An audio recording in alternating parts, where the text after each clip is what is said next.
হাইওয়ের ধারে জঙ্গলের মধ্য থেকে একটি মেয়ের বস্তা ভর্তি খণ্ডবিখণ্ড দেহ উদ্ধার হলো, কিন্তু সেখানে তার হাত ও মাথা ছিল না। দুপুরের পর অন্য জায়গা থেকে স্কুল ব্যাগের মধ্যে মাথা ও হাত উদ্ধার হলো, কিন্তু তার মুখের চেহারা দেখার পর পুরো পুলিশ টিম অবাক হয়ে গেল। এটা কি করে সম্ভব? এমন হতেই পারে না। সোমবার আলপনা দিয়া ও রিজুকে নিয়ে সকাল সকাল বাপের বাড়ি থেকে ফিরে আসলো। ফ্রেশ হতে হতে স্বামী মনোজকে জিজ্ঞাসা করলো, কি ব্যাপার, রিয়ার আওয়াজ পাচ্ছি না, ঘুমাচ্ছে নাকি? মনোজ বলল, না না, ও তো পড়তে গেছে। পড়তে গেছে? কিন্তু আজ তো কোথাও পড়া ছিল না। কোথায় পড়তে গেল? হ্যাঁ, ওই ইংরেজি স্যার এক্সট্রা পড়াবে বলে আজকে ডেকেছিল, তাই আর কি। এরপর মনোজ অফিস চলে যায়। সময় এগোতে থাকে। 10টা বেজে যায়। রিয়া বাড়ি ফিরে না। 11টা বাজলে মার চিন্তা বাড়তে থাকে। স্যারের কাছে ফোন করে জানতে পারে আজ নাকি ক্লাস 12-এর কোনো পড়াই ছিল না। স্যার কাউকেই পড়তে ডাকেননি। এরপর আলপনা রিয়ার সমস্ত বন্ধু বান্ধবীকে ফোন করে, কিন্তু কোথাও সে নেই। আশেপাশে যেখানে যেখানে যেতে পারে সব জায়গায় ফোন করে। অন্যান্য স্যারদের কাছে ফোন করে, কিন্তু রিয়ার কোনো খবর পাওয়া যায় না। চিন্তা বাড়তে থাকে। দেখতে দেখতে সকাল থেকে বিকাল হয়ে আসে। রিয়া আর বাড়ি ফেরে না। মনোজকে ফোন করে তাড়াতাড়ি বাড়ি আসতে বলে। এদিকে পাড়ার লোকজন বলে একটা পুলিশ কমপ্লেন করা উচিত। 7টা নাগাদ সবাই থানায় পৌঁছে যায় কমপ্লেন করতে। ইন্সপেক্টর অর্জুন তখন বেরিয়ে যাচ্ছিল, কিন্তু আলপনা কান্নাকাটি করে বলে, যা করে হোক আমার মেয়েটাকে আপনাকে খুঁজে আনতেই হবে। অর্জুন আলপনার সমস্ত কথা শুনে তারপর তাকে বলে, 24 ঘন্টা না হলে মিসিং ডায়েরি করা যায় না, কিন্তু তা সত্ত্বেও আমি কেসটা হাতে নিচ্ছি। তবে মেয়ে যদি ফিরে আসে অবশ্যই আমাদের ইনফর্ম করবেন। আচ্ছা, এমনও তো হতে পারে যে আপনারা বকাবকি করেছেন বলে মেয়ে রাগ করে কোথাও গিয়ে বসে আছে, বা বন্ধু বান্ধবের সঙ্গে ঘুরতে গেছে। আলপনা বলল, না, তা হতে পারে না। আমার মেয়ের সামনে উচ্চ মাধ্যমিক পরীক্ষা, পড়াশোনা নিয়ে খুবই ব্যস্ত, ভালো রেজাল্ট করতে চায়। সেই জন্য আমার সাথে মামার বাড়িও ঘুরতে যায়নি। এই অবস্থায় ও কখনো কোথাও লুকিয়ে থাকবে না। ঠিক আছে, আপনি ওর ছবি আর মোবাইল নাম্বারটা দিন। আলপনা তার ছবি দিয়ে বলল, এটা ওর ছবি, কিন্তু ও কোনো মোবাইল ব্যবহার করতো না। এরপর অর্জুন সার্চ অপারেশন জারি করে দিল। চারিদিকে খোঁজ খবর চালাতে লাগলো, কিন্তু কোথাও রিয়ার খোঁজ পাওয়া গেল না। এদিকে আলপনা মাঝে মাঝে থানায় এসে বসে থাকে মেয়ের খবর জানতে। বুধবার সকাল সকাল থানায় একটা খবর আসে। রোডের ধারে একটা কাটা পা কুকুরে টেনে নিয়ে এসেছে। সেই দেখে কিছু লোকজন থানায় খবর দেয়। অর্জুন সেখানে তার টিম নিয়ে গিয়ে তল্লাশি শুরু করে। রোডের ধারে জঙ্গল থেকে বস্তা ভর্তি একটি খণ্ড বিখণ্ড দেহ পাওয়া যায়। থানায় নিয়ে আসার পর পোস্টমর্টম করতে পাঠানোর সময় দেখা যায় তার মাথা আর হাত মিসিং আছে। ডাক্তার জানায় যতক্ষণ না তার মাথা পাওয়া যাচ্ছে ততক্ষণ বলা যাবে না এর কিভাবে মৃত্যু হয়েছে। তবে এটি একটি মেয়ের দেহ, সম্ভবত 4-5 দিন আগেই তাকে খুন করা হয়েছে, সম্ভবত শনিবারে। অর্জুন একজন কনস্টেবলকে ডেকে বলল, আপনি গিয়ে শনিবারে বিকালের পর থেকে হাইওয়ের ধারে সমস্ত সিসিটিভি ফুটেজ চেক করুন। এরকম ব্যাগ আর বস্তা নিয়ে কাউকে যেতে দেখা গেছে কিনা। অন্যদিকে সূর্যকে ডেকে বলল, তুমি দুটো টিমে ভাগ হয়ে তল্লাশি শুরু করো। অবশ্যই নাক খোলা রাখবে। সামান্যতম কোনো পচা গন্ধ পেলেই যতই ভেতরে হোক গিয়ে তল্লাশি চালাবে। সূর্যর দুটো টিম নিয়ে বেরিয়ে পড়ে। বেশ কিছু দূর যাওয়ার পর জঙ্গলের মধ্যে থেকে একটা স্কুল ব্যাগের মধ্যে বডিটির হাত ও মাথা পাওয়া যায়। পোস্টমর্টমের জন্য নিয়ে আসার পরে সূর্য অর্জুনকে বলে, যাকে খুন করা হয়েছে তার ফেসটা অনেকটাই পচে গেছে, তবে যেটুকু বোঝা যাচ্ছে তা দেখলে তুমি অবাক হয়ে যাবে। অর্জুন বডির মুখটা দেখে অবাক হয়ে যায় আর বলে, এ কি করে সম্ভব? ডাক্তারকে জিজ্ঞাসা করে, আপনি কি শিওর 4-5 দিন আগেই এর খুন হয়েছে? ডাক্তার বলে, হ্যাঁ, তবে এক্সাক্ট টাইমটা পোস্টমর্টমের পরেই জানা যাবে। অর্জুন জিজ্ঞাসা করে, বডিটি সম্পর্কে আর কিছু কি বলতে পারবেন? ডাক্তার বলে, সম্ভবত এর মাথাটা করাত দিয়ে কাটা হয়েছে। বডির হাত পাগুলো করাত দিয়ে কেটে আলাদা করা হয়েছে। তারপর দা বা ওই জাতীয় কোনো ধারালো অস্ত্র দিয়ে এগুলোকে খণ্ড খণ্ড করা হয়েছে। অর্জুন থানায় এসে সূর্যকে বলে, আমি সার্চ ওয়ারেন্ট নিতে যাচ্ছি। ততক্ষণে দুটো কনস্টেবল এই ফ্যামিলির বাড়ির বাইরে মোতায়েন করে দাও, যাতে কেউ পালাতে না পারে। আর দুজনকে পাঠিয়ে দাও ওই লোকটার অফিস থেকে উনাকে নিয়ে আসার জন্য। পাড়াতেও এদের সম্পর্কে জিজ্ঞাসাবাদ শুরু করে দাও। কয়েক ঘন্টা পর অর্জুন সার্চ ওয়ারেন্ট পেয়ে ফরেন্সিক টিমকে নিয়ে পৌঁছে গেল আলপনার বাড়িতে। আলপনা অর্জুনকে দেখে অবাক হয়ে গেল। বলল, আমার মেয়ের কোনো খোঁজ পেলেন? ওই জন্যই এসেছি। অর্জুন প্রথমে ফরেন্সিক টিমকে বলল, আপনারা এদের ঘরের সব জায়গা ভালো করে তল্লাশি চালান, বিশেষ করে বাথরুম, রান্নাঘর, যে জায়গায় জল বেরোনোর ব্যবস্থা আছে তেমন জায়গায় ভালো করে সার্চ করে দেখুন কিছু পাওয়া যায় কিনা।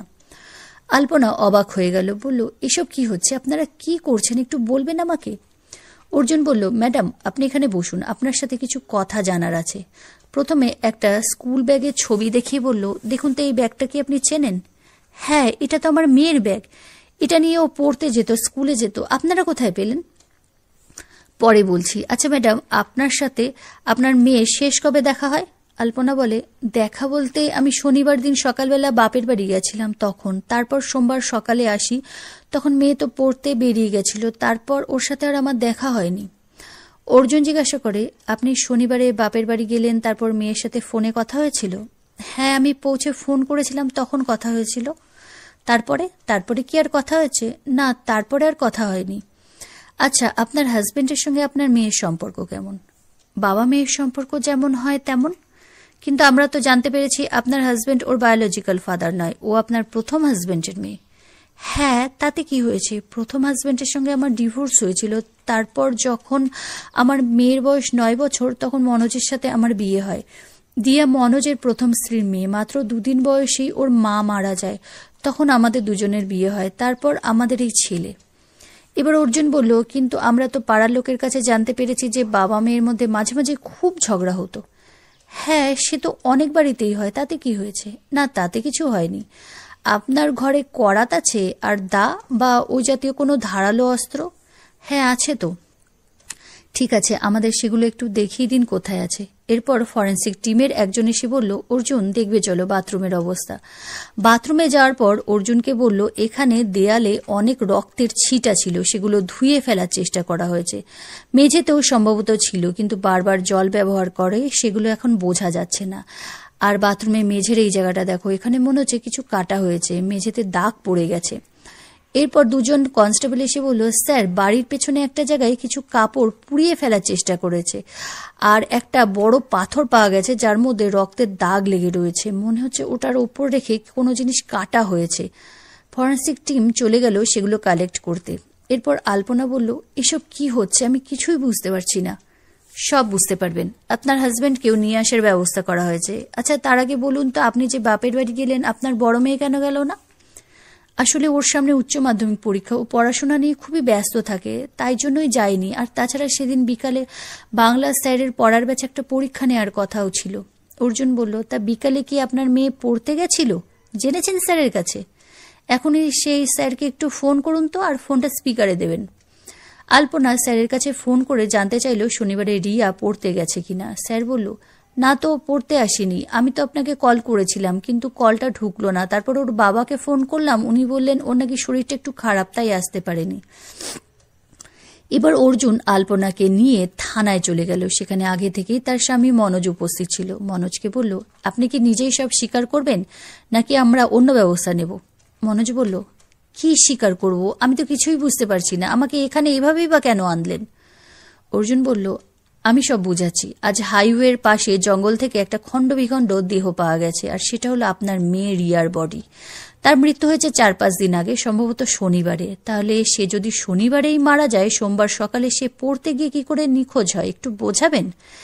আমরা আশেপাশে অনেক জায়গায় জিজ্ঞাসা করেছি, কেউ আপনার মেয়েকে শনিবারের পর থেকে দেখেনি। আশেপাশে সিসিটিভি ফুটেজ চেক করেছি, সেখানেও শনিবার থেকে রিয়াকে দেখা যায়নি। তবে আপনাকে দেখা গেছে স্কুটি করে একটা বস্তা স্কুল ব্যাগ নিয়ে যেতে।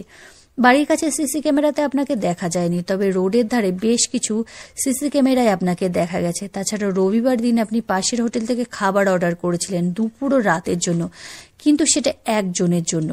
আপনার বাড়ির করাত আর দা থেকে এবং বাথরুম থেকে রক্তের ছাপ পাওয়া গেছে, সেগুলো আমরা ডিএনএ টেস্ট করাবো। এছাড়াও বাড়ির পেছনে রক্তমাখা কিছু কাপড় পোড়ানো হয়েছে, আর তার মধ্যে খণ্ড খণ্ড কিছু মাংসও ছিল, যেগুলো হয়তো বডিটা কাটার সময় পড়েছিল, সেগুলো আমরা ডিএনএ টেস্ট করাবো। এবার বলুন তো কি হয়েছিল?